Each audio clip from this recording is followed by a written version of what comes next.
ఒక 23 ఏళ్ల యువకుడు గుండెల్లో నిప్పు, చేతిలో ఒక కల. అదే స్వేచ్ఛ, సమానత్వం, అన్యాయం లేని భారతదేశం కోసం తన ప్రాణాలను అర్పించాడు. అతను మరెవరో కాదు. అతనే భగత్ సింగ్. ఒక విప్లవకారుడు. దేశం కోసం జీవితాన్ని ఫణంగా పెట్టాడు. కానీ అతను కన్న కలలు ఈ రోజు నిజమయ్యాయంటారా? లేక మనం ఆ కలలను మర్చిపోయి ఈ కఠిన వాస్తవంలో బ్రతుకుతున్నామా? భగత్ సింగ్ జీవితం, అతని ఆలోచనలు, అతను భారతదేశం ఎలా ఉండాలో కన్న కలలు ఈ రోజు ఇండియాని పోల్చి చూద్దాం. షాకింగ్ నిజాలతో ఈ జర్నీలోకి డైవ్ చేద్దాం. వీడియో చాలా ఇంట్రెస్టింగ్ గా ఉండబోతుంది. సో వీడియోని ఎక్కడ స్కిప్ చేయకుండా లాస్ట్ వరకు చూడండి. అండ్ కమెంట్స్ లో మీ ఫేవరెట్ ఫ్రీడమ్ ఫైటర్ ఎవరో చెప్పండి. ఇక లేట్ చేయకుండా వీడియో స్టార్ట్ చేద్దాం. 1907 సెప్టెంబర్ 28 పంజాబ్ లోని బంగా గ్రామం. ఇది ఇప్పుడు పాకిస్తాన్ లో ఫైసాలాబాద్. ఒక సాధారణ సిక్కు రైతు కుటుంబంలో భగత్ సింగ్ జన్మించాడు. అతని తండ్రి కిషన్ సింగ్, తాత అర్జున్ సింగ్ ఇద్దరు స్వతంత్ర సమర యోధులు. ఇంట్లో ఎప్పుడు గాంధీ, లాలా లజపత్ రాయ్ లాంటి నాయకుల గురించి చర్చలు జరుగుతూ ఉండేది. చిన్నప్పుడు భగత్ సింగ్ వాళ్ళ తాతయ్య దగ్గర బ్రిటిష్ అణచివేత కథలు వినేవాడు. ఆ వాతావరణం అతని గుండెల్లో నిప్పును రగిల్చింది. అతను లాహోర్లోని డిఏవి స్కూల్లో చదివాడు. అతను చాలా తెలివైన స్టూడెంట్. కానీ అతని మనసు పుస్తకాల్లో కాదు, దేశ స్వతంత్రంలో ఉండేది. 1919 భగత్ సింగ్ కి 13 ఏళ్లు. అమృత్సర్ లో జలియన్ వాలా బాగ్ మరణకాండ జరిగింది. శాంతియుతంగా గుమ్ముగూడిన జనంపై బ్రిటిష్ జనరల్ డయర్ ఆర్డర్ తో తుపాకులు పేలాయి. వందలాది మంది స్త్రీలు, పిల్లలు, వృద్ధులు రక్తపు మడుగులో పడిపోయారు. భగత్ ఆ స్థలానికి వెళ్ళాడు. రక్తం తడిసిన మట్టిని చేతిలోకి తీసుకున్నాడు. ఆ క్షణంలో ఆ 13 ఏళ్ల కుర్రాడి గుండెల్లో ప్రతిజ్ఞ జన్మించింది. నేను ఈ అన్యాయాన్ని ఎదిరిస్తా అని. ఈ ఘటన అతని జీవితాన్ని మలుపు తిప్పింది. జలియన్ వాలా బాగ్ తరువాత భగత్ సింగ్ మనసు పూర్తిగా మారిపోయింది. అతను కరల్ మార్క్స్, లెనిన్, బాకునిన్ రచనలు చదివాడు. సోషలిజం గురించి తెలుసుకున్నాడు. అందరికీ సమానత్వం, అన్యాయం లేని సమాజం కావాలని కోరుకున్నాడు. అతను గాంధీ అహింసను గౌరవించిన బ్రిటిష్ అణచివేతను ఎదిరించడానికి అది సరిపోదని నమ్మాడు. లాహోర్లోని నేషనల్ కాలేజీలో చేరాడు.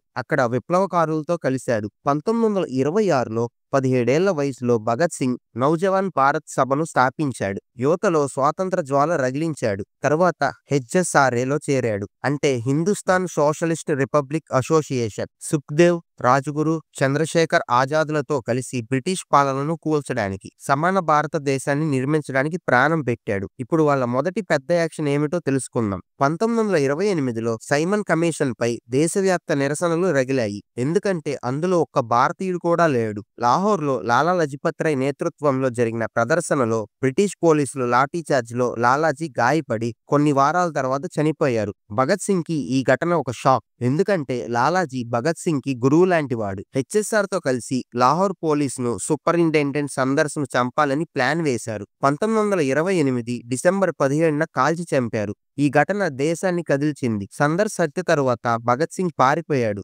కానీ ఆగలేదు. 1929లో బుట్టుకేశ్వర్ దత్తతో కలిసి సెంట్రల్ అసెంబ్లీలో బాంబు విసిరాడు. ఎవరిని చంపడానికి కాదు, బ్రిటిష్ వాళ్ళ చెవుల్లో సౌండ్ పెట్టడానికి. చెవిటి చెవుల్లో సౌండ్ పెట్టాలి అని అతను చెప్పాడు. బాంబు విసిరిన తరువాత తప్పించుకోకుండా కావాలని అరెస్ట్ అయ్యాడు. కావాలని అరెస్ట్ అవడానికి కారణం ఏంటి? అతని లక్ష్యం ఏమిటో ఇప్పుడు చూద్దాం. అసెంబ్లీ బాంబు ఘటన తరువాత భగత్ సింగ్, బుట్టుకేశ్వర్ దత్తును అరెస్ట్ చేశారు. వాళ్ళను జైల్లో చాలా చిత్రహింసలు పెట్టారు. జైల్లో ఉంటూ అతను ఇన్కిలాబ్ జిందాబాద్ నినాదాన్ని ప్రజల్లోకి తీసుకెళ్లాడు. రాజకీయ ఖైదీలు హక్కుల కోసం ఆకలి దీక్షలు చేశాడు. బ్రిటిష్ వాళ్ళను సవాల్ చేశాడు. అతని లేఖలు, వ్యాసాలు యువతలో జోష్ నింపాయి. 1930లో సందర్స్ హత్య, అసెంబ్లీ బాంబు కేసులో ట్రయల్ జరిగింది. కోర్టులో భగత్ సింగ్ తనను తాను డిఫెండ్ చేసుకున్నాడు. మేం హింస కోసం బాంబులు విసరలేదు, అన్యాయాన్ని ఎదిరించడానికి విసిరామని చెప్పాడు. అతని స్పీచ్లు దేశవ్యాప్తంగా హల్చల్ చేశాయి. 1931 మార్చి 23న భగత్ సింగ్, సుఖ్దేవ్, రాజ్గురులను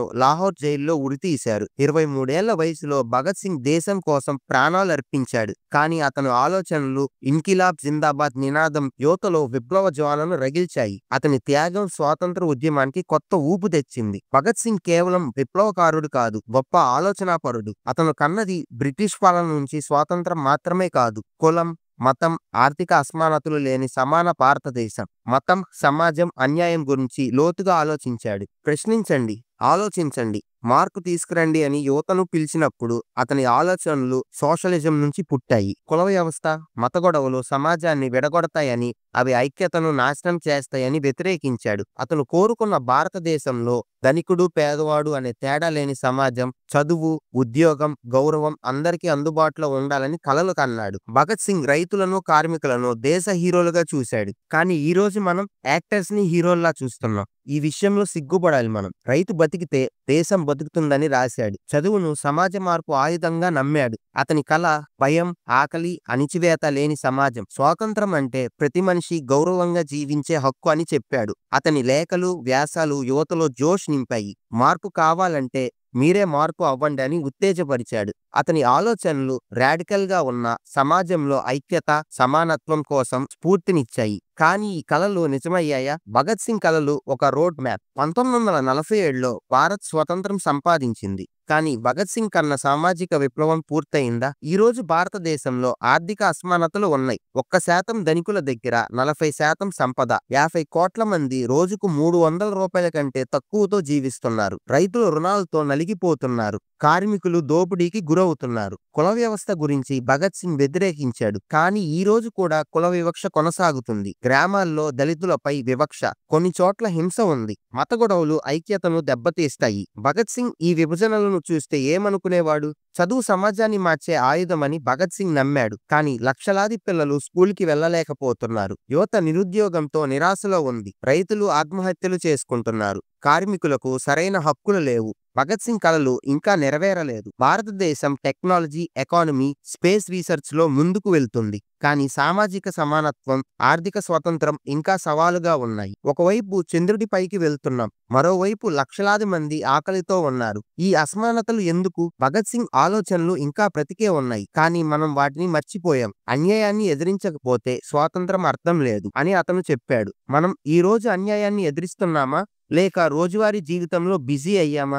ఏమంటారు? మీరే చెప్పండి. భగత్ సింగ్ ఒక 23 ఏళ్ల యువకుడు. తన జీవితంతో దేశాన్ని మేల్కొల్పాడు. అతని ఇన్కిలాబ్ జిందాబాద్ నినాదం ఈ రోజు కూడా మన గుండెల్లో మారుమోగుతుంది. అతను కన్న సమాన భారతదేశం ఇంకా పూర్తి కాలేదు, కానీ ఆశ ఉంది. అతని స్ఫూర్తిని గుండెల్లో ఉంచుకొని చిన్న చిన్న అడుగులతో మార్పు తీసుకురాగలం. మన యువత, ఐక్యత, ఆలోచనలు ఆ సవాళ్లను అధిగమించగలవు. మార్పు కావాలంటే మీరే మార్పు అవ్వండి అని భగత్ సింగ్ చెప్పాడు. ఈ రోజు అతని కలలను నిజం చేయడానికి ఒక అడుగు ముందుకు వేయండి. అన్యాయాన్ని ప్రశ్నించండి, సమాజాన్ని కలపండి, సమానత్వం కోసం పోరాడండి. ఈ వీడియో స్ఫూర్తినిచ్చిందని ఆశిస్తున్నాం. కమెంట్స్ లో మీ ఆలోచనలు, మీ ఫేవరెట్ ఫ్రీడమ్ ఫైటర్ గురించి షేర్ చేయండి. వీడియోని మీ ఫ్రెండ్స్ అండ్ ఫ్యామిలీ మెంబర్స్ కి షేర్ చేయండి. అండ్ మన రియల్ టాక్స్ ఛానల్ ని సబ్స్క్రైబ్ చేయండి. నెక్స్ట్ వీడియోలో కలుద్దాం. Bye bye.